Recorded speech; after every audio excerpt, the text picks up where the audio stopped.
Hi, this is Linda and Aaron with Traveling Flamingo, and today we're going to tell you all about Belize, which is one of the most unique cruise ports we've been to. We're going to tell you everything you need to know in case you're sailing there to plan your day, so it'll be amazing. One of the first things that you'll notice is you don't actually dock in Belize. The waters there are too shallow, so the cruise ship will anchor and you will take a tender in, which I always think is a unique way to start your, excursion or your cruise day at the Belize port. So the tender ride takes about 15 to 20 minutes, and you're going to want to factor that into your day. Especially if you have got excursions booked. I know for our excursion, we were meeting on the dock. So we wanted to make sure we got there early and we're able to get to our excursion group. So you're wanting to get, leave time for a 15-20 minute boat ride, but there can also be a wait to get the tender. So keep that in mind. And then once you arrive to Belize, there are actually four docks where the tenders will take you to. So make a note of the one you're at or take a picture, because it would be terrible to get on the wrong tender and end up at the wrong ship, and that would just be a disaster. So make sure you have, take a picture and make a note of the port that or the dock that you're going to. So once you get off the ship, you're going to be in the Belize Tourism Village. It doesn't really feel like a mall like you're at other ports. However, they do have a bunch of restaurants and bars and jewelry shops, things like that that you'll be familiar with. So this portion of the cruise port is secured, so not anybody can just get in there. They do have a bunch of stuff like Mayan-inspired carvings, hot sauces, things like that. It's a very colorful and fun area. It's very touristy, so do be aware that it is geared towards tourists. One of our shopping tips here actually is to look around. Prices can vary a ton. We were looking for a little onesie and we saw this really cute one and they told us 39 US dollars, and that was really expensive.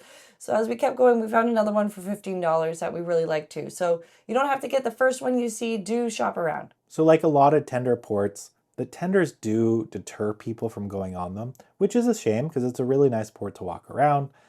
They don't have a beach, I should say, so there's no beach within walking distance. It is a secure area, so you can feel safe walking around there. But the best way to experience this port would be by excursion. Yeah, as Aaron said, it's too bad that people were deterred because of the tender, because it's a really interesting cruise port to walk around being along the docks. And they do depend on tourism. We actually did a tram ride there, which we thought was really interesting. You get a little bit of history as you get to go around and see the island. And it's interesting, they have a very high literacy rate, which is interesting, to hear all these little facts, and you'll find out why there aren't very many chain restaurants there. So we'll talk about that a little bit later too. But there's a ton of different excursions to do there. Definitely a great island to book an excursion on. You can explore ancient Mayan ruins. You can take a river safari ride through the jungle, go cave tubing. This one is so popular, and that's definitely something I think I would like to try when our little one gets a bit bigger in the future. If you're more of a water lover, they also have snorkeling, and it's beautiful there for snorkeling because of the Belize Barrier Reef, which is actually the second largest barrier reef, only smaller than the Australian's Great Barrier Reef. So tons of beautiful colors and fish, and you might even see sea turtles. So definitely something that if you're into that water activities, they have a lot there to do. So when you get off the ship, there are going to be restaurants serving up a bunch of local food. So you can, of course, get that food there. You can try what's around, what's local, try different types of foods like stewed chicken, fried plantains, and of course, fresh seafood. And something that they don't have are very many franchises. And this was something our tour guide was explaining to us way back. Subway restaurant, the Subway sandwiches came, and they were not getting locally sourced food and supplies. And the island, they boycotted them. You're coming here and you're importing, and it was really expensive. And so the government has strict laws around that. So you won't find very many franchise restaurants there. There's no Starbucks at the port, and there's no Senior Frog at the port. So get ready to try something new. I think that's really exciting about that. And you can see the coffee place that looks like a Starbucks but isn't a Starbucks. So to give a couple of tips, plan ahead. We all know tenders do take a bit of time. You do want to be ready to take them, so be aware of that. They do take a bit to get onto and to get off of. Bring cash, especially small bills. Not every one of the stands that'll be around are going to take credit or debit, so do be aware that you should bring cash. And if you're going on an excursion, it's always great to tip. Of course, that's up to you. It's a tip, but it is usually customary to tip. So do bring some money for that if you enjoy the service and if you really enjoyed the excursion. If you're thinking of venturing out from the port, this is a great place to book an excursion. It's not very accessible to walk. You're not walking to a beach nearby, but there are tons of different excursions you can book through the cruise line, or there are other companies that offer excursions as well. So this is a great port to get off and explore. And if you're wanting to leave the port, we do recommend booking an excursion. It's not somewhere that is accessible to walk to. You're not walking to a beach.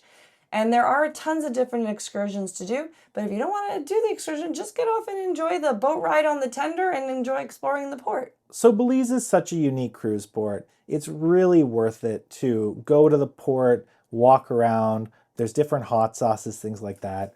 From the culture perspective, it seems like a really interesting place that's trying to really help its citizens and really trying to build a tourism industry.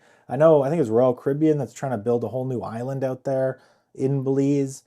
It really feels like some place that's trying as hard as it can to help the people that live there. And I think that's really important to a lot of these ports. That's an interesting point you bring up, actually. When we were riding the tender in, one of the guys who were working on it had said that they're building that cruise port.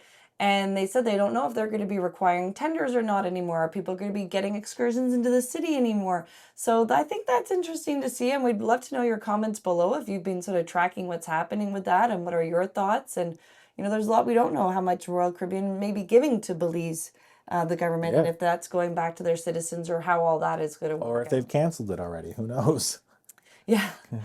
But thank you so much for taking the time to watch our Belize port tour. We hope that you found it helpful planning your day. If you've been there before or are looking forward to going, let us know in the comments below. What are you most looking forward to?